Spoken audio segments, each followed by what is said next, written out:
Hello and welcome to the Blitz, the defense analysis podcast. I'm Big Italy 42. He's Josh Shepardson at BChad50. Talking about some of your favorite defense plays. I almost said DFS, but I guess it's both. Defense plays for DFS for this weekend.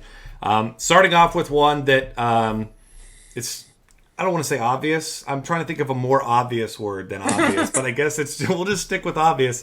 Seattle Seahawks against the 49ers, 13-point spread, which if you kind of switch that to 31, I wouldn't be too stunned. It seems like Seattle keeps putting themselves in these spots where they have a chance to kind of make a little push towards the playoffs, then they choke, then the next game they come out with a vengeance, like, oh, we need to win now. We just now realized it. And then they dominate an inferior opponent. I'm not a believer they're going to make their run at the playoffs anyway, but that's hardly the point. The point is that they're playing Blaine Gabbert and the 49ers, and if there was ever a must-win, it's absolutely right now for the Seahawks, now 3 games behind the Cardinals. So Blaine Gabbert, I'm not buying into his above-average performance, I guess it was. It was good relative to his salary. He's not a good quarterback. There's a reason why the Jacksonville Jaguars did not want this guy as their starting quarterback. Seattle is going to just dominate this guy, and I don't think their defense is as good as it has been in years past, but still plenty good to stop Blaine Gabbert. Yeah, I mean, they're still surrendering less than 20 points per game. They rank highly in terms of yards allowed per play. They get after the quarterback. Really, the only knock on them is that they're expensive, but they're expensive for good reason. I mean, as you noted, they're facing Blaine Gabbert, who owns a career 53.4% completion rate, and has thrown 26 interceptions in 30 games played, 28 starts. So, I mean, you're going to get basically a free interception. He's might crack 200 yards passing, probably not, based on his career numbers. And if you've been following spreads all year, this is one of the bigger spreads of the season. I mean, the only one that comes to mind immediately for me that was bigger is the Patriots laying 14 against the Redskins in week 9. So, I mean, this is one of the biggest spreads of the year. Seahawks are tough at home. They did just get smacked around by the Cardinals at home, but Blaine Gabbert's not Carson Palmer. They don't have a back. Assuming that Carlos Hyde isn't healthy enough to go, their starting running back would be 4th on the Arizona depth chart. I mean, this is an offense that just does not have talent anywhere. So Seattle should have no problem bullying them, basically. So this is the defense to own if you can afford it. But I mean, $5,400 on FanDuel, $4,000 on DraftKings. They are pricey, and there are alternatives that are significantly cheaper. Yeah, absolutely. So not quite a must play, but one that you do feel good about. Next up, Carolina Panthers facing off against Mr. You Like That and Kirk Cousins. Cousins had yet another big game against another terrible opponent. Carolina Panthers defense is not a terrible opponent. There's a split that you mentioned Denny Carter posted out about bad defenses, and obviously bad is subjective, but statistics are statistics, and you can argue with whichever ones you want. But teams that are not good defenses, statistically, and on the road, Kirk Cousins has significant splits, hasn't thrown an interception yet at home this season, et cetera, et cetera. And, I'm not saying he's a terrible quarterback. He's certainly not Blaine Gabbert, but he's not a great quarterback. He's making strides towards becoming a relevant quarterback, but this may not be the spot for that. Obviously, the Panthers one of the better overall defensive units. They've got arguably the best cover corner, arguably the best linebacker. I mean, a lot of great playmakers here. And as we saw 2 weeks ago with Kirk Cousins against the Patriots, he just struggled against a team that schemed to beat him. This is a team that had no running game until last week. And even then, I mean, the big plays this week they made with their running backs were in the passing game. So I'm just not a believer that Kirk Cousins is going to get it going, at least in this matchup. Yeah, and I mean, the Panthers are among the best defenses in the league this year, no matter what statistical category you want to look at. They've done a great job of keeping passing games in check. I mean, they're just a fantastic defense at every level. And the fact that it's a 7.5-point spread tells you what odds makers think. And the fact that the Panthers are hosting, this has potential to be a very explosive fantasy performance from the Panthers. If they get that lead, they can get after the quarterback. They can force turnovers. And as you noted, I mean, they established the run this week, but it's been a struggle in weeks past. The Panthers can occasionally be giving on the ground, but I don't see that being the case this week. And the other thing is I mean, you can't put too much stock in the 47 points that the Redskins put up. It was against a Rob Ryan coach defense, and since Rob Ryan's no longer coaching in the NFL, I think that tells you what you need to know about that. Yeah, and I mean, it finally took all the good quarterbacks that made Rob Ryan look like an idiot with his defensive schemes. And while he had success in the past, I'm not saying he's overall terrible. But that defense, that scheme, the players they had is awful, has been awful for years. Maybe it just took, pregame they said, okay, if Kirk Cousins does what good quarterbacks have been doing to us, that's the time to cut the cord. And so it finally happened. And, about, I don't know, actual number, at least 3 years too late, Ryan is finally no longer defensive coordinator. So Godspeed to whoever decides to hire him as their next defensive coordinator. He'll be joining Rex on my Bills staff here anytime now. I hopefully just as like a water boy or special assistant to the clipboard holder. Like I don't know what he'll be hired on for, but it's almost inevitable. It really feels inevitable. It's not a good feeling. Rob Ryan at this point seems like the type of guy that you score a ton of points on in Madden. Like, no matter what system he plays. You switch to PS4 and you still beat Rob Ryan because his defense is so bad. The Atlanta Falcons next up against the Colts. Obviously, the Colts, this is not the Colts team we've seen over the past couple of years. Andrew Luck now hurt. Matt Hasselbeck at his ripe old age of, I think it's 39, 40. I'm not even sure. 40, right there. 40 years old. Nice and old. Same haircut as you and I. He looks the part, but his body also looks the part. And while he hasn't been terrible, I mean, he's, I guess, the old man's Alex Smith type. Not the guy that's normally going to kill you, but not a guy that's really going to beat you down the field. And, the running game has been inconsistent. The passing games have been inconsistent. The defense has not been good. So tend to think Falcons will be able to score plenty of points on the Colts. Obviously coming off their bye week, struggled a few times right before. So they should be scoring points, which means the Colts will need to score points, which means they need to throw the ball, which means you're putting Matt Hasselbeck in a spot that you don't want him to be in. Yeah, and I mean, look at the last time he was a full-time or even part-time starting quarterback, and that's 2012. He's had 2 decent starts this year, but decent. And I mean, it's decent relative to what you'd expect from a 40-year-old quarterback who wasn't good in his last stint as a starter in the NFL. He hasn't gotten any younger. He hasn't added any arm strength. So if he wasn't good in 2012 as a member of the Titans, what are we expecting in 2015, 3 years later, when he's been holding a clipboard behind Andrew Luck for the vast majority of that 3-year span? So this is really mostly about who the Falcons are facing as opposed to what the Falcons have really done defensively this year. Yeah, exactly. It's a matchup play, and this next one's pretty much a matchup play as well. Yeah. The Baltimore Ravens against St. Louis Rams. The John Heater, Nick Foles, whatever you want to call him, the Napoleon Dynamite era is over, at least for now. Case Keenum, who, he had his moment in Houston, but that was also kind of, if you want to believe in the narrative there, he went to Houston for college, played in Houston, had a couple big games, also just so happened to have a Hall of Fame wide receiver at the time, eventual Hall of Fame wide receiver, at least we're assuming, with Andre Johnson. So he had weapons then. You don't have weapons now. I mean, you're looking at this this group of players, and I mean, you've got Todd Gurley, and that's all well and good, and he's going to get his no matter what. I mean, really, all you have to do is just not fall over handing him the ball. But I mean, who are you going to throw to down the field? Because Tavon Austin, he's the gadget player. You've got Jared Cook, but he's not a consistent player, and he's your tight end. I mean, you don't have a downfield threat. I mean, you signed Wes Welker, but this isn't 2004, so it's not. It's Wes Welker in name, and that's not to say he's bad now, but he's not your go-to guy that's going to carry your offense anymore.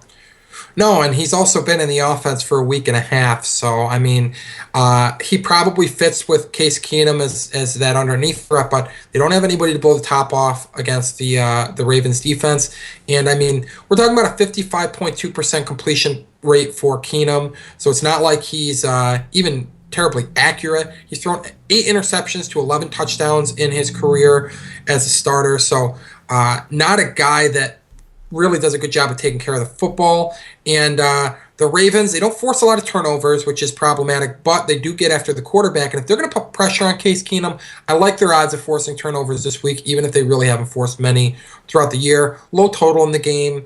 The Ravens are small favorites at home, and their price is just really appealing. 27 on DraftKings, 41 on FanDuel, so pretty easy for them to hit a positive return on your investment there and leave you plenty of money to spend on your skill position players. Yeah, and I think what I like the most about the Ravens defense this week is Case Keenum, as any new cheap quarterback stepping into the prominent role as a starter, that's a guy that people are going to take their shots on in GPPs. Slot in your cheap quarterback, load up elsewhere. And I mean, I don't know who you're going to pair him with, but that's another story. But either way, he's going to be a fairly popular play, at least in GPPs, relative to the other cheap guys. So, you get the Ravens against a fairly popular quarterback. If they go off and he doesn't, gain yourself an extra little edge there in GPPs. Yep. I like that. Next up, unfortunately for you and your decor there, the New England Patriots against the Buffalo Bills. 7-point spread in this one. And the first game, pretty competitive, at least until the end.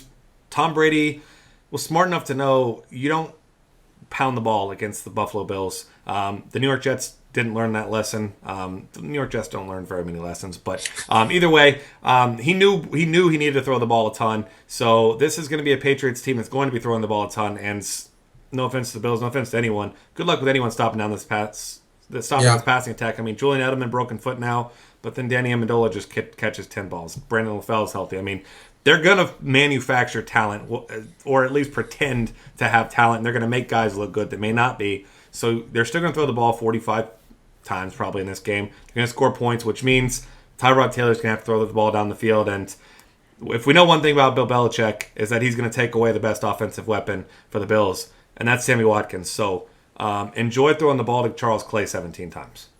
Yeah, and I mean, the thing is the Patriots have as much pub as their offense has gotten, their defense has really flown under the radar, and it's been very good this year. They're allowing less than 20 points per game. They rank well, and they have the second most sacks in the league. I mean, they can get after the quarterback and keep points off the board, and if they can get a lead, which the odds makers are obviously in favor of, 7-point spreads, one of the bigger spreads on the week.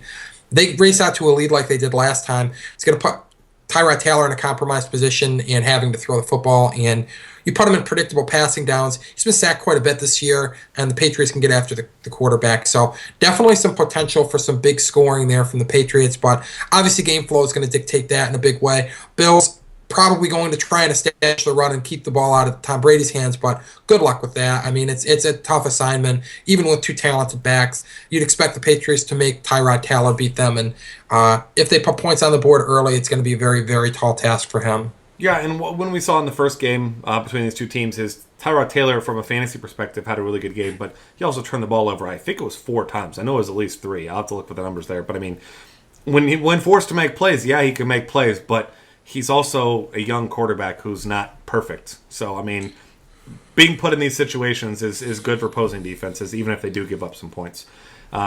Speaking of opposing defenses giving up points, people who have been playing the Broncos have not been giving up points because Peyton Manning, torn plantar fascia. I mean, whatever the reason may be, he's been god-awful this season. But the Broncos' defense has not been god-awful. In fact, it's been incredibly good. Last week, don't look at the numbers of, what they allowed in this game. They were put in bad spots over and over and over by turnovers. So, really, you're looking at this team in a normal game flow, which last week was not a game flow. And this is, I think, still the best defensive unit in the league. Jay Cutler has played well, yes, but the Broncos are going to win this game with Brock Osweiler under center, who I saw a stat, he's never thrown a touchdown, or he's never thrown a pass in the NFL with the team down by less than 7 points, ever, like within one score. So he's never thrown a meaningful pass. We'll see what happens when he does this week, but if they're going to win this game, the defense needs to do it, and they certainly could. Yeah, I mean, this is a defense that I can't help but feel bad for. I mean, last week, Manning threw 4 interceptions in less than 3 full quarters, and he only totaled 35 yards passing. So it's not like they were picking up first downs either with Manning under center. I mean, I don't care if you're the 85 Bears. If your offense is putting you in those positions, you're not going to succeed. Osweiler can't play any worse than Manning played last week, and he looked good in the preseason. I mean, yes, it's the preseason. I don't put a lot of stock in that, but reports from the media-savvy people who are actually getting access to practices and things like that say that Osweiler looks good in Gary Kubiak's offense. He looks the part, and again, he can't really play much worse than Peyton Manning was. Lowest QB rating among starting quarterbacks in the league by a wide margin. Almost a 2-to-1 interception to touchdown ratio, which is backwards from what you'd like. So, I mean, Osweiler goes out there and plays an efficient game. the Broncos defense will be fresh. They won't be getting run out there on short fields, and they'll be in a good position to put up some points. And I mean, they can get after the quarterback.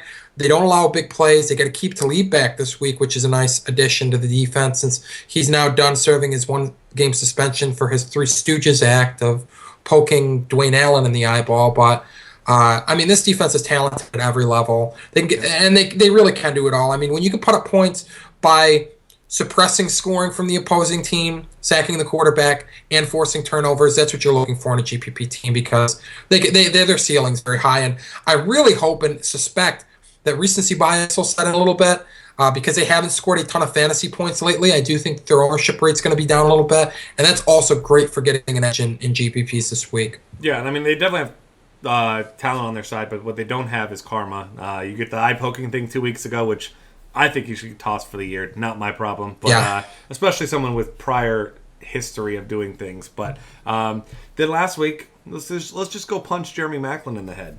Like, I mean, it's just stupid plays that are really killing the team. So, I mean, it's karma's not looking out for them, but talent usually prevails over things like that. Yeah. So, well, we'll see how that goes this week. Jay Cutler may just roll out there smoking a cigarette and just do what he wants to do. We'll see. Philadelphia Eagles next up against the Buccaneers, and this is a team, Jameis Winston, who has not thrown a touchdown pass in a couple weeks, also hasn't been turning the ball over a lot, doing a better job at protecting the ball, but it's more so that he's just gotten so conservative that he hasn't taken chances down the field nearly as much. And the Eagles finally got the offense going. I mean, Ryan Matthews is banged up now, but DeMarco Murray finally looking like the DeMarco Murray they thought they were getting in the offseason. Sam Bradford's banged up now too, though, so maybe it's Mark Sanchez. And, you know, you got to anticipate they'll be able to score some points in this game. This isn't the Dallas Cowboys coming in like they did last week. So this is a much better offense than that.